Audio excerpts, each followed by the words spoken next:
Today, many feminists will claim that feminism is not an attack on men or the family or traditional lifestyles. But what they really want is choice and to choose a life that will fulfill them the most. Most people could get behind that, including myself, with some caveats, of course. Feminists say that they just want to be treated fairly and equally under the law. I mean, that's reasonable. And for the most part, we are equal under the law.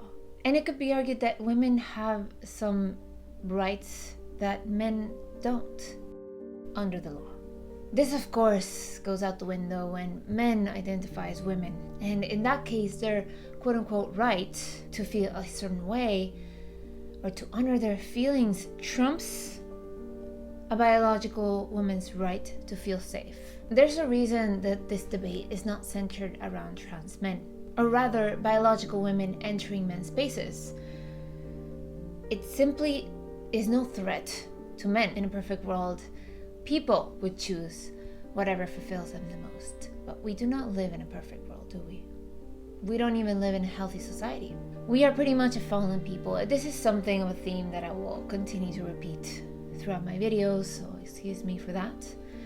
Our society has a constant stream and a constant amount of propaganda that pushes people in certain directions, and in the interest of this video, that pushes women in a certain direction. I could argue that feminism is a key component of this changing landscape and of the degeneration of society as a whole. Even if the suffragettes of the early 20th century would disagree with what the feminist movement is today, the feminist movement, which excludes TERF, trans exclusionary radical feminists, of course, they unknowingly opened the door for the mess we find ourselves in. Or rather, helped push it open. Because let's be honest, women by themselves would not have been able to create the chaos we find ourselves in if men hadn't fallen a bit from their roles as well. Feminists of the early 20th century were actually more concerned with drunken husbands than they were with the right to vote. Hence prohibition. I will say though, that the women who became the icons of the second wave of women's lib were far worse and transformed the movement into a monster. So, in a little bit, I want to dive into some of these feminists and what they believed. I'll first ask you, because I would love to know in the comments below, your opinions. Would the suffragettes and the first wave feminists agree with the feminists today? Would they agree with men entering women's spaces if they merely said they felt like a woman? Excuse me, it's ma'am. It is ma'am. I can call the police if you'd like me to. You need to settle down. You need to settle down and mind your business, okay? Ma'am, once again, ma'am. I would argue that no, they would not. One of the main things that suffragists and first wave feminists would disagree on with feminists today is that would be the topic of reproductive rights. Feminists today have taken up abortion as central to their cause, sort of a sacrament to their feminist cause, a sacrament of women's empowerment, the right to get rid of a baby, which is inconvenient. And many people will hear this and argue for the cases of rape. Feminists, of course, will say that they need safe access to abortion because of rape, but less than 1% of abortions happen because of rape. The promiscuous nature of our culture was encouraged by women's liberation and sexual liberation movement of the 60s. It is what resulted in more women using abortion as birth control. The original feminists and suffragettes recoiled from abortion. In fact, Susan B. Anthony, one of the most influential suffragettes of the late 19th century and early 20th century, said that she hoped for a day when, quote, the right of the unborn to be born will not be denied or interfered with. Feminists of the 60s fought to liberate themselves from their biology. It follows then that their biology is no longer relevant to whom they are and their identity, right? So this trans movement of today kind of makes sense if you consider that biology is not connected to that of being a woman. But yet it is. It is not the only thing, but it is an important part. Now, many will argue, as I said earlier, that feminism is simply about choices. A few years ago, when I was looking at the movement superficially, I would have agreed. The ideas that shaped second wave feminism actually contradict this superficial story. Because those ideas of how women should behave are deeply embedded in the fabric of the movement. Feminists of the second wave believed that marriage was crass and oppressive. With that said, though, I want to get into some of the beliefs of the icons, of the beloved icons of the second wave feminist movement. First, let's take as an example Shulamith Firestone, a Jewish author and a raging feminist. Shulamith argued that sexual repression was at the root of all social ills. She was in favor of women liberating themselves sexually. She thought that this would change society in a positive way. The hookup culture that exists today, especially on college campuses, exists as a result of these kinds of ideas. These ideas that fuel the female alcohol consumption. Is that a huge jump now? In the early 2000s, the amount of college-aged women that were hospitalized as a result of drinking too much rose by about 50%. Why? Because many women need alcohol to willfully engage in hookup culture. I'm not saying all, but many do.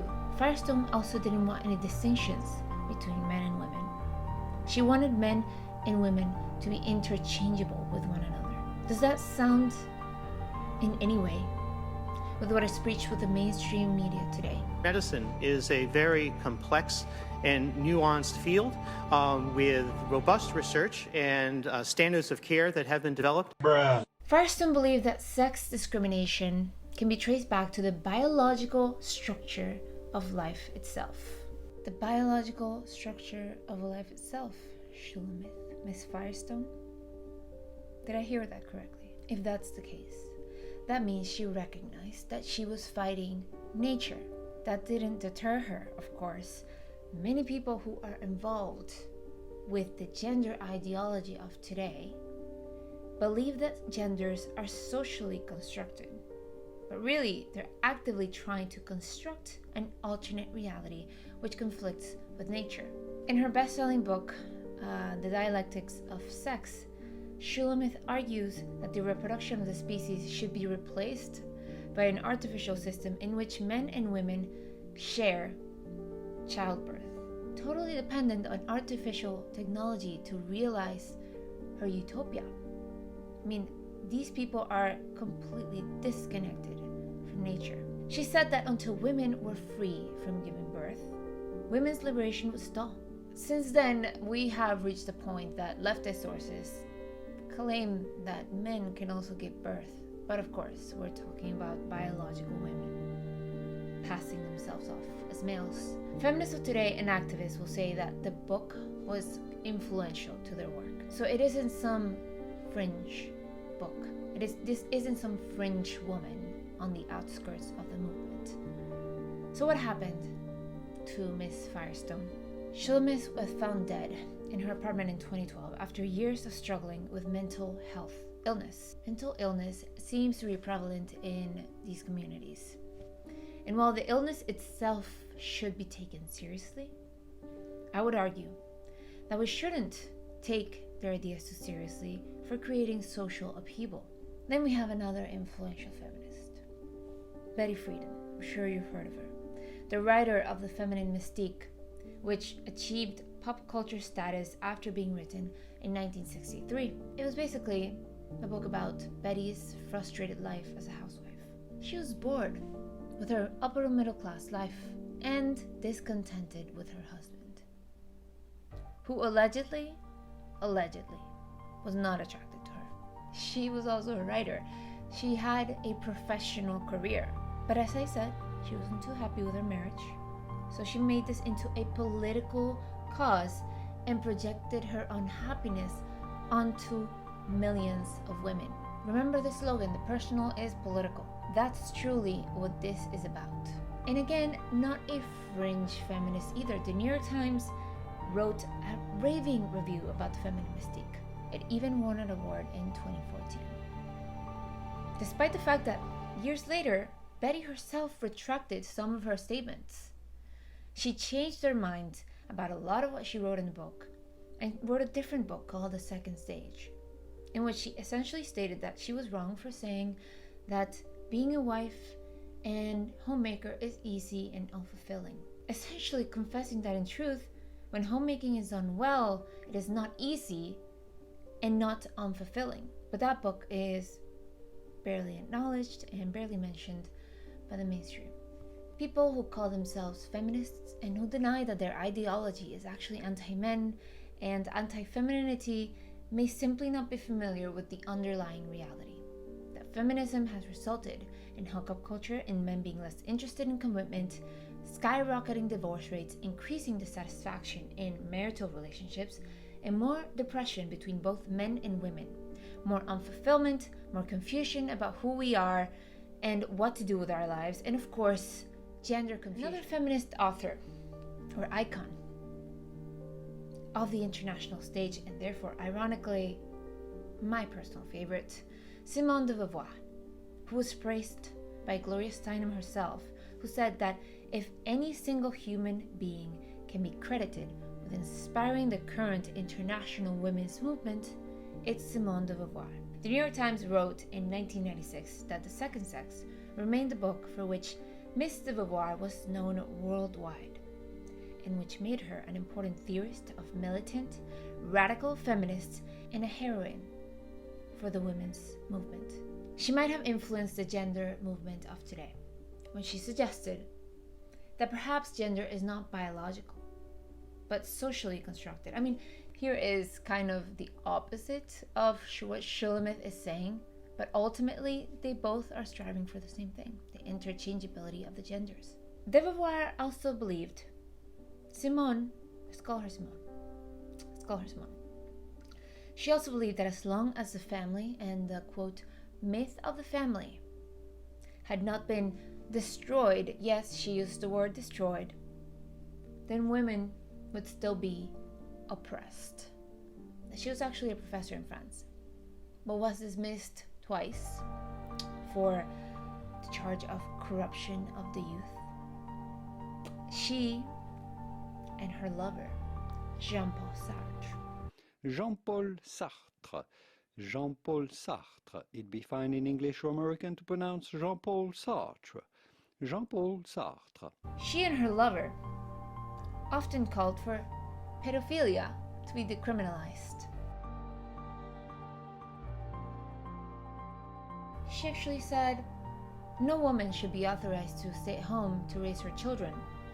Women should not have that choice, because if there is such a choice, too many women will make it. If you'd like, I might do videos of each of these women individually, and others I did not mention, and dig into their lives a bit. So just leave me that in the comments.